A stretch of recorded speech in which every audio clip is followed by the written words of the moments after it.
നമസ്കാരം. പോലീസുകാരുടെ മോശം വശങ്ങൾ മിക്കപ്പോഴും മാധ്യമങ്ങൾ കൊട്ടി ആഘോഷിക്കാറുണ്ട്. എന്നാൽ അതിനിടയിലാണ് ഇപ്പോൾ ഒരു പോലീസുകാരൻ സ്വന്തം ജീവൻ പോലും പണയപ്പെടുത്തി ഒരു സ്ത്രീയുടെ ജീവൻ രക്ഷിക്കാൻ കിണറ്റിലേക്ക് ഇറങ്ങിയിരിക്കുന്നത്. പുത്തൂർ പോലീസ് സ്റ്റേഷനിലെ SI ജയേഷാണ് പോലീസുകാർക്കിടയിലെ ആ മനുഷ്യത്വത്തിൻ്റെ മുഖം. കിണറ്റിൽ ചാടിയ സ്ത്രീക്ക് ജീവനുണ്ടെന്ന് കണ്ടപ്പോൾ അദ്ദേഹം കിണറ്റിൽ ഇറങ്ങുകയായിരുന്നു. തുടർന്ന് ഫയർഫോഴ്സ് എത്തുന്നതുവരെ ആ സ്ത്രീയുടെ ജീവൻ രക്ഷിക്കാനായി അദ്ദേഹം അവരെ കയ്യിൽ ഉയർത്തി പിടിച്ചു നിന്നു. അധികാരവർഗത്തിൻ്റെ മുഖമണിഞ്ഞ് ജനങ്ങൾക്കിടയിൽ പ്രവർത്തിക്കുന്ന പോലീസുകാർക്കിടയിൽ SI ജയേഷ് ഒരു മാതൃക തന്നെയാണ്. സംഭവത്തെക്കുറിച്ച് അദ്ദേഹത്തിൻ്റെ വാക്കുകൾ കൂടി നമുക്ക് കേൾക്കാം. ഇന്നൊരു 10 മണിയോടെ നമ്മൾ നോർമൽ പോലീസിൻ്റെ പെട്രോളിങ് നടക്കുന്ന സമയത്ത് എൻ്റെ ഫോണിൽ ഡിപ്പാർട്ട്മെൻറ്റ് സിമ്മിലൊരു വിളി വന്നു. വെണ്ടാറ് ഹനുമാൻ കോവിലിൻ്റെ തൊട്ട് താഴത്ത്, ഹനുമാൻ കോവിലിൽ നിന്ന് ആരോ ആണ് വിളിച്ചത്. സാറേ, തൊട്ട് താഴത്തെ വീട്ടിലൊരു കരച്ചിൽ കേൾക്കുന്നു, അവിടുത്തെ അമ്മ കിണറ്റി വീണതാണെന്ന് തോന്നുന്നു സാറേ എന്ന് പറഞ്ഞു. നമ്മൾ ഇവിടെ നിന്ന് പോയി നോക്കാം. സാധാരണ കിണറ്റി വീണു എന്ന് പറയുന്നതല്ല, രാവിലെ എപ്പോഴെങ്കിലും വീണിട്ട് ബോഡി പൊങ്ങി കിടക്കുന്ന ഒരവസ്ഥയാണ് നമ്മൾ കാണുന്നത്. അതുകൊണ്ട് അവിടെ ചെന്നിട്ട് അതിൻ്റെ ചിട്ടം നോക്കി എങ്ങനെയാണെന്ന് വട്ടം നോക്കിയിട്ട് ഫയർഫോഴ്സിനെ വിളിക്കാമെന്നുള്ള അവസ്ഥയിലാണ് ഇവിടുന്ന് ഞങ്ങൾ പോയത്. അവിടെ ചെന്ന് കണ്ട സമയത്ത് കിണറെന്ന് പറയാൻ ഒക്കത്തില്ല, മൊത്തം കാട് മൂടി കിടക്കുന്ന ഒരു പ്രദേശമാണ്. ആ കാടിനെല്ലാം വലിച്ചു മാറ്റിയ സമയത്ത് കിണർ അവിടെ കണ്ടു. കിണറിനകത്ത് നോക്കിയ സമയത്ത് ഒരു സ്ത്രീ പൊങ്ങിക്കിടപ്പുണ്ടെന്ന് നമ്മൾ വിചാരിച്ചു അത് മരണപ്പെട്ട് പൊങ്ങിക്കിടക്കുന്നതായിരിക്കും. പക്ഷേ വളരെ സൂക്ഷിച്ച് നോക്കിയപ്പോഴാണ് അമ്മയുടെ മൂക്കിൻ്റെ ഭാഗത്ത് നിന്ന് ചെറിയ കുമ്മളകൾ ഇങ്ങനെ വരുന്നുണ്ട്. അന്നേരം ഞാൻ പറഞ്ഞു, അമ്മയ്ക്ക് ജീവനുണ്ടെന്ന് തോന്നുന്നു, നമുക്ക് നോക്കാമെന്ന് പറഞ്ഞപ്പോൾ, പക്ഷേ ഈ പറയുന്ന അമ്മയുടെ മകൻ ദൂരെ മാറി ഇങ്ങനെ കരഞ്ഞുകൊണ്ടിരിക്കുകയാണ്. പിന്നെ ഞാനും പോലീസുകാരും മാത്രമേ. ഞാൻ പറഞ്ഞൊരു കാര്യം ചെയ്യാം, ഞാൻ എന്തായാലും ഇറങ്ങി നോക്കാം, എത്രത്തോളം പറ്റുമെന്ന് അറിയത്തില്ല, ഇറങ്ങി നോക്കാമെന്ന് പറഞ്ഞിറങ്ങി. താഴേക്ക് ഇറങ്ങിയപ്പോഴാണ് അതിൻ്റെ ബുദ്ധിമുട്ട് മനസ്സിലായത്. കാരണം 4-5 തൊടി കറക്റ്റ് തൊടിയാണ്. അതിന് താഴോട്ട് പോയ സമയത്ത് നമ്മൾ ബിസ്ക്കറ്റിൽ ചവിട്ടുന്നുമല്ല, ഈ തൊടിയെ ചവിട്ടിയാൽ അന്നേരം ആ തൊടി ഇടിഞ്ഞു പോവുകയാണ്. വളരെ ഒരു വിരലിൻ്റെ തള്ളവിരൽ വെക്കാനുള്ള തൊടി മാത്രമേ ഉള്ളൂ. ആ തൊടിയിൽ ചവിട്ടി താഴെ ഇറങ്ങിയപ്പോഴത്തേന് ശ്വാസം മുട്ടും ബുദ്ധിമുട്ടായി തുടങ്ങി. കാരണം വർഷങ്ങളായിട്ട് ഉപയോഗിക്കാതെ മോട്ടോർ മാത്രം അടിക്കുന്ന കിണറാണ്, വെള്ളം കോരാറില്ല. അതുപോലെ തന്നെ ഈ കാട് പിടിച്ച് കിടക്കുന്നതുകൊണ്ടായിരിക്കും അതിനകത്ത് ശ്വാസത്തിൻ്റെ കുറവ് വന്നു. ഞാൻ താഴെ ചെന്ന് അമ്മയെ കൈ പിടിച്ച സമയത്ത് വലിയ അനക്കമൊന്നും കണ്ടില്ല. പക്ഷേ അമ്മയ്ക്ക് അത്യാവശ്യം ഒന്ന് ഫസ്റ്റ് എയ്ഡ്, നെഞ്ചിലൊക്കെ ഒന്ന് ഇത്തിരി അമ്മയ്ക്ക് മൂക്കിൽ ചരിച്ച് കിടത്തി ഇതൊക്കെ ആക്കിയപ്പോഴത്തേനും ഒരു ഇത്തിരി വെള്ളം വായിന്ന് മൂക്കിനും പോയി ഒരു ശ്വാസം വിടുകയും ചെയ്തു. അന്നേരം നമുക്ക് മനസ്സിലായി ജീവനോടുണ്ട്, ജീവനെ രക്ഷപ്പെടുത്താൻ സാധിക്കുമെന്നുള്ളൊരു കാര്യത്തിൽ ഒരു ബോധ്യം വന്നു. അങ്ങനെ ഞാൻ മേളിൽ നിന്ന് വിളിച്ച് പറയും, എനിക്ക് അവിടെ നിൽക്കാൻ നോക്കുന്നില്ല. കാരണം കാല് രണ്ടും തെന്നി ഞാൻ വെള്ളത്തിലേക്ക് മറിഞ്ഞു വീഴാൻ പോകുന്നൊരവസ്ഥയിൽ പോവുകയാണ്. ഞാൻ അങ്ങനെ മേളിൽ നിന്ന് വിളിച്ച് എൻ്റെ ഉദ്യോഗസ്ഥർ എനിക്കൊരു റോപ്പ് ഇട്ട് തന്നു. റോപ്പ് ഞാൻ അരക്കി കെട്ടി ഞാൻ സേഫായി. അതുപോലെ കാല് കൊണ്ടുവന്ന് ഈ മോട്ടറിന് വെച്ചേക്കുന്ന പൈപ്പുണ്ട്, അതിൻ്റെ ഇടയ്ക്ക് വിരൽ കയറ്റി വെച്ചെങ്കിലേ നിൽക്കാൻ പറ്റത്തുള്ളൂ. അല്ലെങ്കിൽ കാല് രണ്ടിടത്തായിട്ട് തെന്നി നമ്മൾ ഫ്രണ്ടിലോട്ട് മറിഞ്ഞു പോകുന്നൊരവസ്ഥയായിരുന്നു. ഇത്തിരി കഴിഞ്ഞപ്പോഴത്തേക്കും എനിക്കും ശ്വാസം മുട്ടൽ പോലെ തലകറക്കം പോലെയൊക്കെ വന്നിട്ട് ഞാൻ മേളിൽ വിളിച്ച് പറഞ്ഞു, അത്യാവശ്യം ഇത്തിരി വെള്ളം കോരി മേളിൽ നിന്ന് ഒഴിക്കാൻ പറഞ്ഞു. എൻ്റെ കൂടെ ഉണ്ടായിരുന്ന ഉദ്യോഗസ്ഥർ മേളിൽ നിന്ന് ബക്കറ്റിൽ വെള്ളം കോരി തലവഴി ഒഴിച്ച് തന്നു. പക്ഷേ അതുകൊണ്ടായിരിക്കാം, അല്ലെങ്കിൽ എനിക്ക് ഒരു ബോധക്ഷയത്തിൻ്റെ ഒരു അവസ്ഥ വന്നതിന് ഏറെ കുറവുള്ളൊരവസ്ഥയായിരുന്നു അവിടെ. ഫയർഫോഴ്സ് എത്തുന്നതിനും വരെ ഈ അമ്മയെ കയ്യിൽ ഉയർത്തി നിർത്താൻ പറ്റി. ഞാൻ പറഞ്ഞില്ലേ, ഒരു നിമിത്തം ആ അമ്മ, അല്ലെങ്കിൽ അതിനകത്ത് ഏറ്റവും വലിയൊരു കാര്യം എന്ന് പറഞ്ഞാൽ, ഇതിൻ്റെ ഇടയ്ക്ക് വന്ന നാട്ടുകാർ ഇവിടുന്ന് ഒരു 15 അടിയുടെ ഒരു ലാഡർ കൊണ്ടുവന്ന് ഇറക്കി തന്നു. സാറേ, അതിനകത്ത് ഇറങ്ങി നിന്ന് അവിടെ നിൽക്കാൻ ബുദ്ധിമുട്ടല്ലേ, ഇറങ്ങി നിന്നോളാൻ പറഞ്ഞു. പക്ഷേ ഈ ലാഡർ താഴോട്ട് ഇറക്കിയ വഴിക്ക് ആ ലാഡർ കഴിഞ്ഞ് എത്രയോ അടി താഴെ പോയിട്ടും മൊത്തത്തിൽ വെള്ളത്തിൽ മുങ്ങിപ്പോകുന്നൊരവസ്ഥയാണ്. എന്ന് പറഞ്ഞാൽ 15 അടി ലാഡർ കഴിഞ്ഞ് പിന്നെയും എത്രയോ അടി വെള്ളമുണ്ട്. അവരോട് ചോദിച്ചപ്പോൾ 25 അടിക്കുള്ളിൽ വെള്ളം ഉണ്ടെന്നായിട്ടാണ് പറഞ്ഞത്. അതുപോലെ ഇത്രയും വല്ലാത്തൊരവസ്ഥയിലുള്ളൊരു കിണർ. അന്നേരം ഈ അമ്മയെ അത്രയും നേരം ഒന്ന് ഉയർത്തി നിർത്തുക എന്നുള്ളതായിരുന്നു എൻ്റെ ദൗത്യം. എപ്പോഴും പറയത്തില്ലേ, ദൈവം ആ അമ്മയെ ഈ മരണത്തിന് വിട്ടുകൊടുക്കാൻ തയ്യാറല്ലായിരുന്നു. അതുകൊണ്ടായിരിക്കാം ഒരു നിമിത്തം പോലെ എന്നെ വിളിച്ചത്. നേരത്തെ ഞാൻ ഒരു 11 കൊല്ലം ഫയർഫോഴ്സിൽ സർവീസ് കഴിഞ്ഞിട്ടാണ് ഞാൻ പോലീസിലേക്ക് വന്നത്. ആ ഫയർഫോഴ്സിലെ സർവീസ് എനിക്ക് ഗുണമായി എന്നുള്ളതാണ് ഞാൻ ചിന്തിക്കുന്നത്. കാരണം അന്ന് ചെയ്തിട്ടുള്ള പ്രവർത്തനങ്ങളെല്ലാം കുറേ പരിശീലനത്തിൻ്റെ ബുദ്ധിമുട്ടുകളുണ്ടെങ്കിലും അന്നത്തെ കാര്യങ്ങളൊക്കെ തന്നെ വീണ്ടും ഒന്നുകൂടെ ഓർത്ത് ചെയ്യാൻ പറ്റി.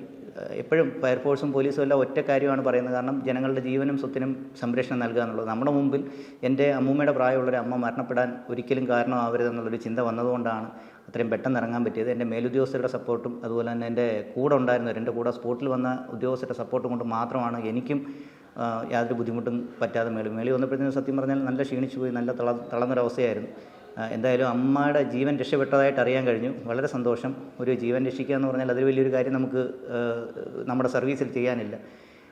വളരെ സന്തോഷമുള്ളൊരു കാര്യമാണ്. ഫയർഫോഴ്സ് താമസിച്ചല്ല, അത് കൊട്ടാരക്കര ഫയർഫോഴ്സിൻ്റെ കീഴിലാണ് ഇവിടെ ഉള്ളത്. കൊട്ടാരക്കര ഫയർഫോഴ്സിനെ ഞാൻ പറഞ്ഞു കേട്ടാറോ, ഞാൻ താഴെ കിണറ്റിൽ നിന്നപ്പോൾ മേളിൽ നിന്ന് ഫയർഫോഴ്സിനെ വിളിക്കുന്ന സമയത്ത് കൊട്ടാരക്കര ഫയർഫോഴ്സ് വേറെ ഏതോ കോളിന് പോയിരുന്നു. അവർ ശാസ്താംകോട്ടയ്ക്ക് കൊടുത്തു. ശാസ്താംകോട്ടയിൽ നിന്ന് വരാനുള്ള സമയം, ഇത്രയും ദൂരം ഓടിയെത്താനുള്ള സമയമാണെത്തത്. അത്രയും സമയം ഞങ്ങൾ അവിടെ ചെന്നിട്ടാണ് ഫയർഫോഴ്സിനെ വിളിച്ചത്. അത് ആദ്യത്തെ കാര്യം. താഴെ ഇറങ്ങിയപ്പോഴാണ് മേളിൽ നിന്ന് ഫയർഫോഴ്സിനെ വിളിക്കുന്നത് ഞാൻ കേൾക്കുന്നുണ്ട്. അവർ സ്പോട്ട് ഉൾപ്പെടെ പറഞ്ഞു കൊടുക്കുന്നത് കേൾക്കുന്നുണ്ട്. അത്രയും നേരം ഈ അമ്മയെ ഉയർത്തി നിർത്തുക എന്നുള്ളതായിരുന്നു ഏറ്റവും പ്രധാനപ്പെട്ട കാര്യം. കാരണം അമ്മ ജീവൻ മടുത്തതുപോലെയാണെന്ന് തോന്നുന്നു. ഒരു വല്ലാത്തൊരവസ്ഥയിൽ കണ്ണു മയങ്ങി കിടക്കുമായിരുന്നു. അമ്മയോട് നമ്മൾ സപ്പോർട്ട് ചെയ്ത് കാര്യം പറഞ്ഞു നിന്നാണ് ഇങ്ങനെ കൊണ്ടുവന്നത്. ഈ പറഞ്ഞാൽ കുറച്ച് കഴിഞ്ഞപ്പോൾ എനിക്കും കൈ കഴിച്ച് ഞാനും അമ്മയും കൂടെ വെള്ളത്തിലോട്ട് പോകുന്നൊരവസ്ഥ വരെ വന്നു. അത് ഈ റോപ്പിട്ട് മേലോട്ട് കെട്ടി വെച്ചതുകൊണ്ട് മാത്രമാണ് ഞാൻ വെള്ളത്തിലോട്ട് വീഴാതിരുന്നത്. ഒരു വലിയ എക്സ്പീരിയൻസ് ആയിരുന്നു. വളരെ സന്തോഷം. ദൈവഭാഗ്യം കൊണ്ട് ഒരു അമ്മയുടെ ജീവൻ രക്ഷപ്പെടുത്താൻ സാധിച്ചു. വളരെ ഞാൻ പറഞ്ഞില്ല, എപ്പോഴും നമ്മളൊരു നിമിത്തം മാത്രമാണ്. ഞാൻ അവിടെ എത്തണമായിരുന്നുവെന്നും ഞാൻ ഇറങ്ങണമായിരുന്നു എന്നുള്ളത് ദൈവത്തിൻ്റെ നിമിത്തം കൊണ്ടാണ് അങ്ങനെ സംഭവിച്ചതെന്ന് മാത്രം വിചാരിക്കും. സാർ, ഇതിന് മുന്നും ഇതുപോലൊരു ഡെഡ് ബോഡിയുടെ അല്ല, ഡെഡ് ബോഡിയുടെ അല്ല, അത് ഈ പറഞ്ഞ പോലെ ഒരു മിസ്സിങ്ങിന് നമ്മൾ കേസെടുത്ത ഒരാളാണ്. അത് ഈ പറയുന്ന പോലെ ആറ്റുവാശ്ശേരി ഭാഗത്തായിരുന്നു. അദ്ദേഹത്തിൻ്റെ 2 ദിവസം 3 ദിവസം അഴുകിയ ഒരു ബോഡി തോട്ടിൽ കിടന്നു. പക്ഷേ ഒരു മനുഷ്യരൂടെ വിളിച്ചിട്ടും ആ ബോഡി ഒന്ന് എടുത്ത് കരയ്ക്ക് കിടത്തിയെങ്കിൽ മാത്രമേ നമുക്ക് ഇൻക്വസ്റ്റ് നടത്താൻ പറ്റത്തുള്ളൂ. വെള്ളത്തിൽ കിടത്തി ഇൻക്വസ്റ്റ് നടത്താൻ പറ്റത്തില്ല. 2 പയ്യന്മാർ എൻ്റെ കൂട്ടത്തിൽ വന്നു. പക്ഷേ മൂന്നാമതൊരാളെ വിളിച്ചിട്ട് ഒരാൾ ഇതിനകത്തോട്ട് എടുക്കും. കാരണം അവർ കുറ്റം പറയാൻ ഒക്കത്തില്ല, നല്ല സ്മെല്ലുണ്ട്, ശരീരത്തിലെല്ലാം പുഴുവായ ഒരു അവസ്ഥയിലായിരുന്നു ആ ബോഡി.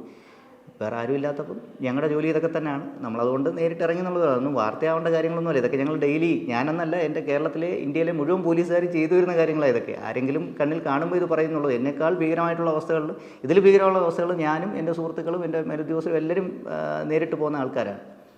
ഇതുപോലെ തന്നെ ഇതിലൊരു പോലീസ് ഫോഴ്സിൽ തന്നെ ഒരു 80% സർവീസിലുള്ള ആൾക്കാരും ഇതെല്ലാം സർവൈവ് ചെയ്യുന്നുണ്ട്. അപ്പോൾ ഇത് ചെയ്യാതെ മാറി നിൽക്കുന്ന കുറച്ച് അങ്ങനെ ഞാൻ ഒരിക്കലും പറയത്തില്ല. അത് ഞാൻ പറഞ്ഞില്ലേ, നമ്മുടെ വീക്ഷണത്തിൻ്റെ പ്രശ്നമാണത്. ഉറപ്പായിട്ടും പോലീസിനെ നിങ്ങളിപ്പോൾ നല്ല കണ്ണോടെ എന്നെ കാണുന്നതുകൊണ്ടാണ് ഞാൻ ചെയ്യുന്നതെല്ലാം നല്ലതായിട്ട് തോന്നുന്നത്. ഞാൻ ഈ പറയുന്ന പല കാര്യങ്ങളിലും നമ്മൾ പലരോടെ ദേഷ്യപ്പെടാറുണ്ട്, തെറ്റുകൾ കാണുമ്പോൾ പറയാറുണ്ട്. ഈ തെറ്റുകളെ ചിലപ്പോൾ മൂടിവെക്കപ്പെട്ടുകൊണ്ട് ബാക്കിയുള്ള കാര്യങ്ങൾ മാത്രം പറഞ്ഞില്ലേ, എപ്പോഴും എതിർ സൈഡ് പോലീസാണെങ്കിൽ ബാക്കി എല്ലാവർക്കും, നിങ്ങൾ ഉൾപ്പെടെയുള്ള ആൾക്കാർക്കെല്ലാം അത് കവറേജ് ചെയ്യാൻ ഇത്തിരി ഒരു ആവേശം വരും. ആ ആവേശം വരുന്നതിൻ്റെ പ്രശ്നം കൊണ്ടാണ്, നിങ്ങളുടെ മുമ്പിൽ വെച്ച് തന്നെ ഞാൻ പറയുന്നത് കൊണ്ടാണ്, ആവേശം വരുന്നത് കൊണ്ടാണ് പോലീസിനെ നെഗറ്റീവായിട്ട് നിങ്ങൾ കാണുന്നത്. നിങ്ങൾ ചിന്തിക്കേണ്ടത് വളരെ എഡ്യൂക്കേറ്റഡ് ആയിട്ടുള്ള ആൾക്കാരാണ് ഇന്ന് മുഴുവൻ പോലീസിലുള്ളത്. അതുപോലെ വളരെ എക്സ്പീരിയൻസ്ഡ് ആയിട്ടുള്ള ആൾക്കാരാണ്, വളരെ പഠിച്ച ആൾക്കാരാണുള്ളത്. അതുകൊണ്ട് അവരുടെ ഭാഗത്തുനിന്ന് പിന്നെ എപ്പോഴും ചിന്തിക്കേണ്ട ഒരു കാര്യം, പോലീസുകാരും യൂണിഫോമിനകത്തൊരു മനുഷ്യരാണ്. അവർക്ക് വികാരങ്ങളുണ്ട്, വിചാരങ്ങളുണ്ട്. നമ്മളെ ചീത്ത വിളിക്കുകയും നമ്മളെ കളിയാക്കുകയും നമ്മളെ ദേഷ്യപ്പെടുകയും നമ്മളെ ഉപദ്രവിക്കുകയും ചെയ്യുന്ന സമയത്ത് നമ്മളും നോർമൽ ഒരു മനുഷ്യൻ ചെയ്യുന്ന പ്രതികരണം നമ്മുടെ ഭാഗത്തുനിന്നും ഉണ്ടാകും. പോലീസാണെന്നും പറഞ്ഞ് അതിൻ്റെ വ്യത്യാസം ഉണ്ടായി എന്ന് വരത്തില്ല. എങ്കിലും പറഞ്ഞില്ലേ, വളരെയധികം നിങ്ങളുടെ സപ്പോർട്ടുകൾ ഉണ്ടെങ്കിൽ മാത്രമേ മുന്നോട്ട് പോക്ക് എല്ലാ ഡിപ്പാർട്ട്മെൻറ്റിനും സാധിക്കത്തുള്ളൂ. അതുകൊണ്ട് ഒരു നെഗറ്റീവ് വ്യൂവിലൂടെ പോലീസിനെ കാണാതിരുന്നാൽ തന്നെ ഏറ്റവും വലിയ ഭാഗ്യമാണ്. സ്റ്റേഷനെ ഞാൻ 2021 ഒക്ടോബറിൽ ജോയിൻ ചെയ്ത ആളാണ്. അത് കഴിഞ്ഞിട്ട് ഇപ്പോൾ ഇലക്ഷൻ ട്രാൻസ്ഫറിൽ ഞാൻ ജില്ല മാറി പോകേണ്ടതുകൊണ്ട് ഞാൻ തിരുവനന്തപുരത്തേക്ക് ട്രാൻസ്ഫറായിപ്പോയി. വളരെ സമാധാനമുള്ള, ശാന്തി ആഗ്രഹിക്കുന്ന, നമ്മൾ പറഞ്ഞാൽ കേൾക്കുന്ന ആൾക്കാരുള്ള, നമ്മളോട് കൂടെ ചേർന്ന് പ്രവർത്തിക്കണമെന്ന് മനസ്സുള്ള പൊതുപ്രവർത്തകരുള്ള നാട്ടുകാരുള്ളൊരു സ്ഥലമാണ്. അതുകൊണ്ട് വളരെ സമാധാനത്തോടെയും സന്തോഷത്തോടെയും കുറേ കാലം ജോലി ചെയ്യാൻ സാധിച്ചു. വളരെ സന്തോഷമാണത്. ഇപ്പം ഞാൻ തിരിച്ച് ജോയിൻ ചെയ്തിട്ട് ഏകദേശം ഒരു 3-4 മാസം ആവുന്നു. കഴിഞ്ഞ ജൂലൈയിൽ ഞാൻ ഇലക്ഷൻ ട്രാൻസ്ഫർ കഴിഞ്ഞ് തിരിച്ച് വീണ്ടും പുത്തൂർ തന്നെ എനിക്ക് കിട്ടി. ഞാൻ ജോയിൻ ചെയ്ത് വർക്ക് ചെയ്ത് വരുന്നു.